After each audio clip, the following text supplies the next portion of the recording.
काय सांगाल तुम्ही आज इथे बँक ऑफ बरोडाच्या विभागीय कार्यालयासमोर उपोषणाला बसले आहात, काय विषय आहे तुमचा?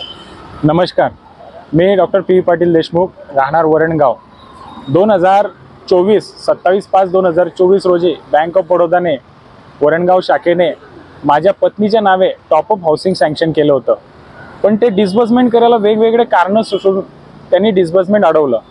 जर सँक्शन लेटर दिलं आहे, पॅन कार्ड दिलं आहे बँकेचं, त्याच्यानंतर तुम्ही बोजा बसून घेतला आमच्याकडनं, तर त्यानंतर आम्हाला कुठलाही डॉक्युमेंट म्हणा किंवा कुठलंही काही मागण्याचा अधिकार नाही. आमचं सँक्शन लेटर ओके होतं तर आम्ही या सर्व क्रिया केल्यात. जर सँक्शन लेटर क्लिअर नव्हतं तर तुम्ही आम्हाला डॉक्युमेंट क्लिअर नव्हते तर सँक्शन लेटर दिलंच कशाला? जर सँक्शन लेटर क्लिअर नसेल, डॉक्युमेंट जर क्लिअर नव्हते आणि सँक्शन लेटर तुम्ही दिलंय, याचा अर्थ तुमचे कर्मचारी अधिकारी हे बनावट आहे. या संदर्भामध्ये मी बँक मॅनेजर, शाखा व्यवस्थापक श्री योगेश निगोड यांच्याकडे जाब विचारणा केल्या. त्यांनी सेटलमेंट करून घ्या असे शब्द वापरलेत आणि 25,300 रुपये मला देण्याचे सुद्धा त्यांनी कबूल केले. पण ते दिले सुद्धा. पण हे 25,300 तुम्ही मला ऑन पेपर द्या ना. मला तुम्ही असं गुपचूप देतायत कुठेतरी, हे का देतायत? मी त्यांना विचारणा केली. हे विचारण्याचं कारण असं होतं, माझ्यावरती सरकारी कामात अडथळा आणला म्हणून गुन्हा दाखल करायचा त्यांचा प्रयत्न होता.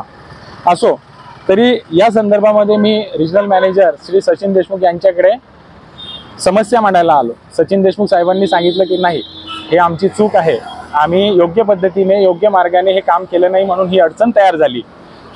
त्यांनी कबूल केले. पण मी त्यांना म्हटलं, मला दुसऱ्या बँकेत जाण्यासाठी मदत करा, मला तुमच्या बँकेत राहायचं नाहीये, अडचणी होतील, शब्दाने शब्द वाढतो, मला जाऊ द्या. त्यांनी मला आग्रह केला, आमची बँक वरणगाव बँक ही लॉसमध्ये आहे, तुम्ही गेले, चांगले कस्टमर गेले, 2019 पासूनचे कस्टमर दुसऱ्या बँकेत गेले तर बँकेला लॉस होईल अशी त्यांनी मला विनंती केली.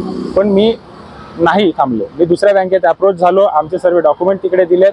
पण वेळोवेळी बँक व्यवस्थापक, शाखा व्यवस्थापक श्री योगेश निगोड आणि कर्ज वितरक अधिकारी अभिषेक गजबीजे हे प्रत्येक वेळेस स्टेटमेंट देण्यासाठी, बँकेचा व्यवहार करण्यासाठी त्रास देत होते.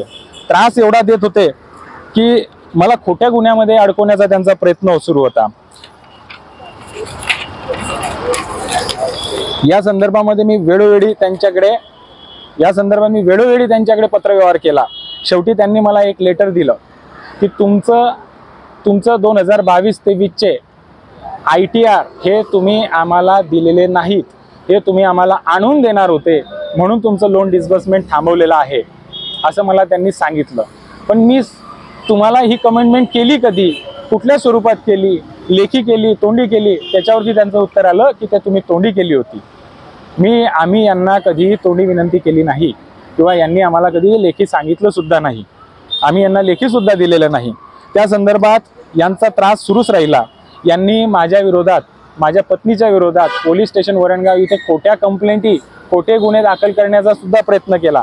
अशा वेळेला मला शांत बसता येत नव्हतं. मी RBI ॲम्ब्युलन्सकडे तक्रार दाखल केली. या तक्रारीचं उत्तर म्हणून 2025 2 जानेवारी रोजी मला बँक ऑफ बडोदा वरणगाव यांच्याकडून रीतसर मेल आला आणि त्यांनी सांगितलं, तुमच्यावरती वरणगाव पोलीस स्टेशन इथे गुन्हा दाखल आहे, FIR दाखल आहे. गुन्हा नाही, FIR म्हटलंय त्यांनी. आणि त्या FIR ची चौकशी वरणगाव पोलीस स्टेशन करत आहे. यांना आम्ही FIR ची कॉपी मागतोय, हे देत नाहीये. आम्ही आमचे स्टेटमेंट मागतो, हे देत नाहीये. हा अन्याय माझ्या एकट्यावरती नसून अशा जवळपास 27 ग्राहकांवरती आहे आणि 27 ग्राहकांचं निवेदन माझ्याजवळ आहे. वेळ पडली तर ते सुद्धा बाहेर काढू. त्यानंतर आम्ही त्याआधी रिजनल मॅनेजर सचिन देशमुख यांच्याकडे सुद्धा आलो. साहेब, याच्यामध्ये तुम्ही हस्तक्षेप करा, हे प्रकरण कुठे जात आहे. हे युगोवरती या 2 अधिकाऱ्यांनी हे घेतलेलं आहे.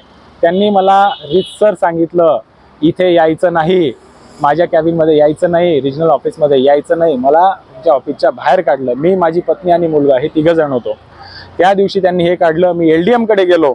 LDM प्रकाश झा यांनी सुद्धा मला नाकारलं आणि स्पष्ट सांगितलं, कोर्टाच्या चक्रा जेवढ्या मारायच्या आहेत तेवढ्या मारा, तुमच्याकडनं जे होईल ते करून घ्या, आमच्या नांदी लागू नका.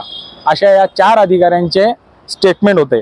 साहेब, FIR ची कॉपी मला दिलेली नाहीये, FIR नंबर दिला नाहीये. वरणगाव पोलीस स्टेशनमध्ये जातो, ते मला सांगतात की तुम्ही इथे येऊ नका, तुमचा इथे काही संबंध नाहीये, तुमच्यावरती कुठलाही FIR नाहीये, हे ते मला असं सांगतात. बँक सांगते FIR आहे. RBI कडे मी कंप्लेंट केली, त्याचं उत्तर म्हणून हे मला म्हणतात की तुमच्यावरती FIR दाखल आहे. अशा निर्लज्जम मुजोर अधिकाऱ्यांचं करायचं काय, हा मोठा प्रश्न आम्हाला पडलेला आहे.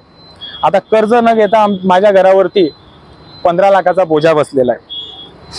आम्ही RTI मध्ये यांना प्रश्न विचारतो, ते हे असे बालिश उत्तरे देतात. हे आमच्या हद्दीत नाही, हे तुमचं काय ते माहिती अधिकारात येत नाही, हे अधिकार फक्त आमचेच आहेत. साहेब, आम्हाला अशी गावात चर्चा आहे, त्या चर्चांती आम्हाला असं माहिती पडलं की यांनी लोन डिस्बर्समेंट करून टाकलं एका ग्राहकाचं आणि त्याचं घर मॉर्गेज केलं नाही, त्याची प्रॉपर्टी मॉर्गेज केली नाही. आम्ही RBIचे नियम विचारतो, यांचे डिस्बर्समेंट करायचे, लोन डिस्बर्समेंट करायचे, RBIचे काय तुमचे रूल आहेत ते सांगतो. नाही नाही म्हणतात, तुम्हाला काही आवश्यकता नाही, आम्हाला प्रश्न समजला नाही, असे यांचे उत्तर राहतात. शेवटी